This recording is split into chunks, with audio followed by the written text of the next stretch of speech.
Hello, hello, hello, and welcome back to Coach's Corner. It is a Monday, August 26th, and we are back. College football is back, and the good old Georgia Tech Yellow Jackets did something that I thought wouldn't be possible. Now, I'm kidding because I thought they would cover, but did I think they'd win? Hell no, I did not think that would happen. But Florida State also kind of played out how I thought they would, and we're going to get into that. We're going to get into the NFC West and all those good things here on today's episode. So starting off, I do want to address the haters that will say, Lucas, what happened to the locks? What are we doing about these gambling picks? And I'll just let you know right now, this is week 0. It was week 0 for everyone, and we're learning. We're getting better. We're going to get better. We're going to sharpen up. We're going to see the games. And we're going to figure it out because I went 1-3. And now I'm an honest person. I think I'm too honest sometimes, but I'm one of those where I want better. And so my honesty will lead to better times ahead. And so I will say I was 1-3. I just, on the record, it's going to be there. It's not leaving, just like Florida State's loss. It's not leaving, just like New Mexico's loss. I have to eat this. So we'll go over the picks right now. Georgia Tech plus 11.5 over Florida State. That kind of played out, like I said, exactly how I thought it would. Georgia Tech, came out. Their offense was, I wouldn't say electric, but their offense was moving the ball well. It was moving it, fairly good. Their defense struggled early on, but they settled in nicely. But really, I think the story is the Florida State offense. And I told you, DJ Ukulele is not a great quarterback. He's a fine quarterback. He's not a national championship winning quarterback. And we saw that on Saturday. We saw why he's not that good. And it was really kind of just an indictment of his career where everyone is expecting him to be the guy that we saw for Clemson that one game against Notre Dame. But when all things, come in, the chips are in the table, like everything matters, DJ Ukulele does not show up for big moments. Now, if you put him in Corvallis, Oregon, and told him to beat Washington State, he does a pretty good job at that. But when you take him across the pond, when you take him in the standalone 12 o'clock game to kick off the whole college football season as an 11.5-point favorite, you're kind of asking for him to, poop down his leg. And that's what he did. He did not play well. Frankly, he just wouldn't throw the ball downfield. And now I don't know if that was a scheme thing. I don't know if that was just a DJU thing.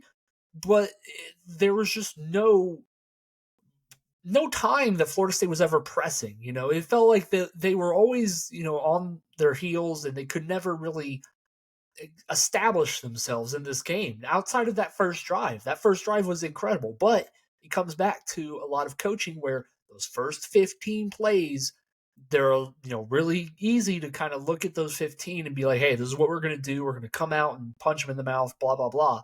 Then when you get into the actual weeds of the game, what's happening, the adjustments happen, what are you going to do? Florida State just flat out was like, man, I don't know. This talent's going to bail us out. But that talent never did. The talent never came. Florida State was just reeling whole second half. Georgia Tech kept possession of the ball pretty much, when they had it. They just ran it and ran it and ran it, and they got the win. And looking at this, I tweeted it out on Saturday. Frankly, I felt like this game was it was telling on both teams where I felt like both were true, where Georgia Tech, they are going to be a good team this year. I think they're going to be, a sneaky middle of the road, maybe to upper tier ACC team because it's a weak conference, first of all. But you saw what they were building at the end of last year with Buster Faulkner, their offensive coordinator, and Haynes King. You saw how they played against Georgia at the end of last season, and you thought maybe this can translate in the next year. And it sure did. They came out, and like I said, they didn't light the world on fire, but when it mattered most, they stepped up. And when you look at Florida State, you see a team that lost a lot of talent, was kind of introducing a lot of guys into this game plan or into this like rotation on defense, and they just didn't look ready. They didn't look like a team that was coming off of a playoff snub that wanted revenge. They looked like a team that was kind of dealing with a lot of roster overhaul and a coach that, frankly, I think is overrated. They looked like a team that just wasn't prepared for what was going to happen on Saturday outside of those first 15 plays. So Georgia Tech, you got me my one win of the weekend. So for that, I appreciate you. But as a Georgia Bulldog, you know, go to hell. So with all that being said, we move on to our three straight losers. SMU at Nevada, the over, never had a chance. SMU, I don't know what happened. SMU just never really woke up. Nevada did a tremendous job doing their part because that's what all I asked really in this over was for Nevada to put up 3 points. And they put up like 24. So they did more than enough that I needed. But then SMU just kind of slept walk, I guess, through this game and didn't really put it together until the end where they had to, really kind of they had to do what Florida State wasn't doing and press a little bit and, pick up the tempo, and they finally started scoring and they ended up winning the game, but they didn't score the necessary amount of points that I needed. Therefore, that is a loser. Hawaii at midnight did play Delaware State. They won 35-14. A modest victory for them on the field. A modest loss for me as I had them minus 38. So that definitely was never really close. Once I saw the score was like 7-0 midway through the first quarter, I was like, it's dead. It was dead. It needed to be 21-0 in the first quarter. We didn't come close to it. And then on the last loss, which was I'd say a shocking loss, was Montana State at New Mexico, the under 54.5. Now, I'm never going to do an under again. I set that up tease for a show that I might be doing here in the soon to immediate future. But that under, like, it was dead pretty much in the first half. I felt that the energy was going like, oh, man. And, the wind tried. The wind tried its hardest to help me out. The wind was gusting at like 55 miles per hour. It was going crazy. It was tornadoes. It wasn't really tornadoes, but the weather was trying to help your boy out with the under. And then it looked like we were going to cruise to it with 5 minutes left in the fourth quarter. But then Montana State woke up and they ended up winning this game. They came back from a 17-point deficit in the fourth quarter. They scored 21 straight, and New Mexico never had a chance. As Montana State, they get paid to go beat New Mexico as they, this was a bye game for the Lobos, and they bought a loss. That's what happened. Montana State, the FCS school, upsetting the Division I New Mexico. But in all is good fun. We do, look ahead to the future. Wednesday we'll come back. We'll come back strong with a full slate. We won't have to, dance around and we won't be forced to take the 4 games that we're dealt on Saturday. We're going to have a full slate. We'll get some really good picks in.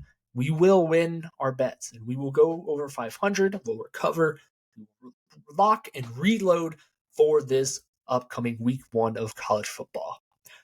But we have to transition here to the pro side of football, and that is the NFC West. We continue the preview series. As you see, the jersey behind me is a Seattle Seahawks Earl Thomas jersey. I mentioned him a couple of weeks ago about potentially being a Hall of Famer, so it felt appropriate for the occasion that we get him in there. But we'll start off with the team that was the lowest rated, or lowest, I guess, standing-wise team, and that is the Arizona Cardinals. Now, this is a typical site. We typically see the Cardinals here at the bottom. Kyler Murray and company are always trying to do better. They had a great season with Cliff Kingsbury at one point. It fell apart, quickly once Kyler injured his ACL, blah, blah, blah. And this is where we get to Jonathan Gannon, who came in last year, had the Cardinals fighting really hard in a lot of games. They beat the Cowboys early in the season when they had no business of beating them. Kyler came back. They showed flashes. They beat the Eagles, I believe, down the stretch. And, winning is frankly a war for this franchise. Every game where they are like close to being competitive, they have to fight and claw because of the way this roster is constructed, just simply because of how Steve Keim left this team. And I don't want to say he went all in because he really didn't, but the team was kind of drained by the time he had left. There's all the stuff with ownership, and it's just Arizona Cardinals football or the franchise as a whole, as it's been for 50 years. It was a mess when he left. But Gannon came in, they committed to Kyler, and they've been steadily building this thing. They drafted Paris Johnston the year before. They drafted Marvin Harrison Jr. this year, to be the wide receiver one. He's probably the best wide receiver that we've seen as a prospect in years, perhaps of all time. And so we'll get to see how he is utilized here. The offensive line should be better than it has been for Kyler's tenure. There's still the pieces around Kyler are still a little confusing because you do have James Conner, who is older. They drafted Trey Benson out of Florida State, the running back. Marvin Harrison, like I said, is on the outside, and I couldn't tell you who's on the other side. But they do have Trey McBride, the tight end. He's young. I think he'll be a big target this year. I like him in fantasy drafts. But I say all that to say this team is not ready to win now. It still isn't, like I said, not terrible. I think it'll be, better than a top 5 pick team. That's about as nice as I can be. I think they'll be in the 5 to 10 range instead. Because their defense is, frankly, a lot of younger guys also that they're trying to rebuild. And, it's one of those things where they're being coached up really well, but for results on the field with wins and how competitive I think this division is, I don't think they'll get a ton of it. I think they'll just kind of play spoiler all year, and we'll see how Kyler and Marvin Harrison get along together. That'll be a development year. And so a team that is not there yet, but I like where they're heading. And that's not something a lot of people have said about the Cardinals in the past. So with that being said, I think the Arizona Cardinals are doing better, but they will be last in this division. But a team that is frankly ushering in a brand new era, the Seattle Seahawks. Now, I mentioned the Seahawks because of the Legion of Boom member behind me, but really they are not close to being that team that they once were in that era. And I know we knew that once Russell Wilson left, but it was solidified that this is a brand new brand of Seahawks football. Once Pete Carroll was, he left on his own terms, or it was weirdly reported, but he got the boot. Pete Carroll is gone. He was older, and so he ends up, phasing out of Seattle. But, he left them a good base where they got a lot in that Russell Wilson trade. They used their picks well. They have a lot of those guys on the rookie contract still. There are a lot of young pieces, but none of it matters when you look at the quarterback position because that's where it all starts. Geno Smith was banged up last year. He never really got to that same level he was at the year before when he was incredible. They do still have all the weapons, DK, Tyler Lockett, Jackson Smith, and Jigba, who I think will be really good this year. And they do still have Kenneth Walker in the backfield. That offensive line has to be much better than they were last year. But if that happens and Geno Smith can stay upright, this offense has the makings of being a top 10 offense. But it all comes back to, is Geno Smith going to be healthy? Is the offensive line going to block? And then you look at the defense, which Devin Witherspoon is obviously going to be a core piece of that defense. They have some talent, scattered around there. It's all 3 levels. But can they get stops consistently? Because I felt like that was always an issue too, where you see these high-scoring games with Seattle, and it's because that defense is, letting teams go through the air on them and run through them. But, it's one of those things where you just have to keep developing the young guys you get, Tariq Woolen and, like I said, Witherspoon, and they have the talent. It's just getting it all together. And I think it all, like I said, this team is going to be basically Geno Smith to run, and it's going to be all based on him. There's no other, cop out. Sam Howell is there, but I think we saw enough of Sam Howell last year to know he's not the savior of an NFL franchise. Now, good player, but not the savior.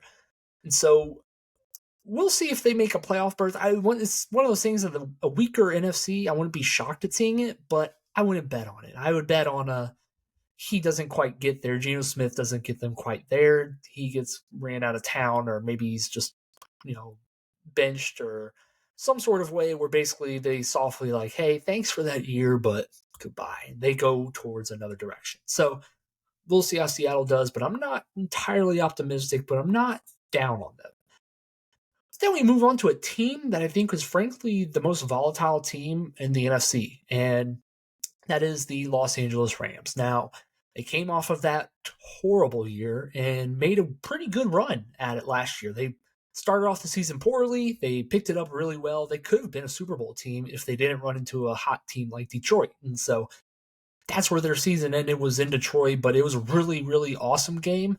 And Matthew Stafford showed he's not quite done yet. And we'll see if that trend continues this year, as he's up there in age and has an extensive injury history, but he still has all the weapons in the world. He has Cooper Kupp, Puka Nacua, Kyron Williams, Sean McVay calling plays, Blake Corum, an offensive line that they kind of had to retool and rebuild, but it should be better. Like, it should be okay now.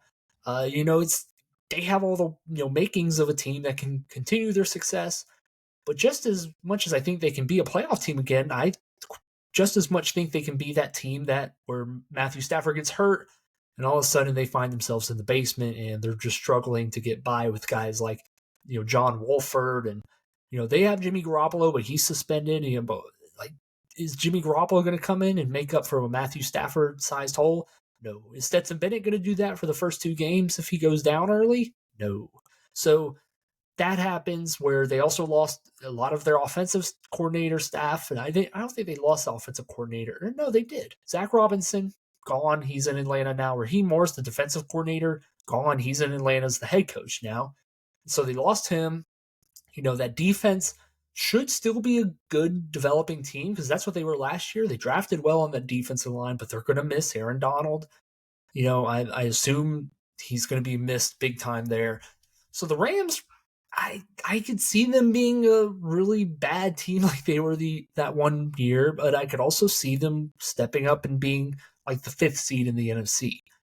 Now, I don't think they'll win this division because of the team I'm going to talk about in a second here, but they're not bad. So I have no pulse on what the Rams are. I think they're a playoff team if healthy, but like I said, everything always comes back to the quarterback, but this one is more so, can he stay healthy? Can he stay upright? Because the mother or father time does not sleep. So we'll see whether or not Matthew Stafford can survive that bug. But we go on to the team that I do think will win this division ultimately. And, it's one of those things that's a popular pick just because for them to like win the Super Bowl. But I don't know because there's a lot of question marks surrounding this team. That is the San Francisco 49ers. Now, Brock Purdy has a contract looming. I don't think it's in the forefront because of a different contract that's looming and 2 different contracts with Brandon Ayuk and Trent Williams, but that's looming. Christian McCaffrey isn't getting younger. George Kittle isn't getting younger. Deebo Samuel hasn't looked quite himself in, I'd say, a season and a half. And, Kyle Shanahan now is facing, he's always kind of faced that pressure ever since the Super Bowl loss with the Falcons, but now he's really facing it because it's, a couple teams in a row now where for the most part, the team is healthy. For the most part, they had leads in games and they just frankly blew it. So Kyle Shanahan, the choker, is he going to, keep choking away games in the biggest moments? Is Brock Purdy going to, continue his play where I feel like people kind of rag on him and give him a hard time because he isn't flashy. He is kind of, I won't say he's Tom Brady. I'm not saying that. I'm saying he's that kind of Tom Brady mold where he like does good plays. He doesn't do anything too flashy.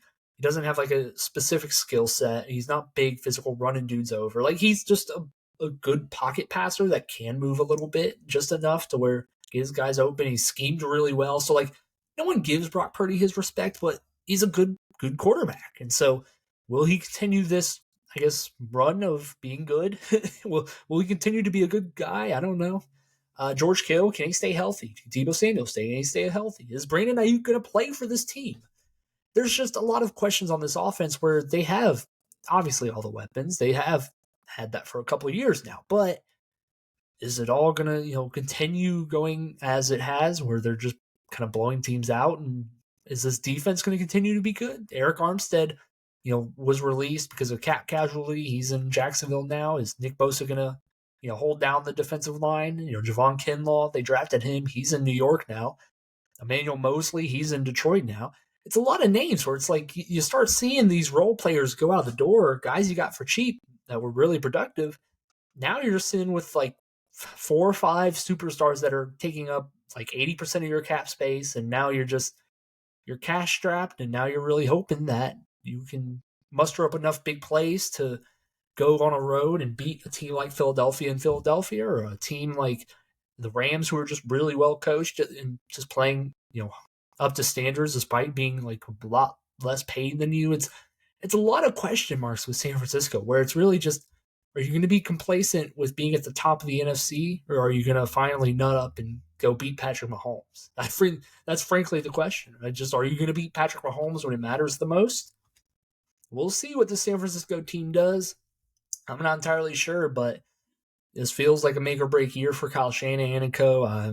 But they have a lot of questions going into this season. So that'll do it for me. With all that being said, like I said, we'll come back on Wednesday. We'll get that Wednesday college football slate where I'll give you my 10 picks or so, and we'll get some winners. We'll get back on track, and maybe we'll touch on a different division. Maybe we'll wrap up the division preview series before beginning of the season, the NFL season here shortly. So, with all that being said, make sure you like, share, subscribe, do all that good stuff, and I will see you guys next time.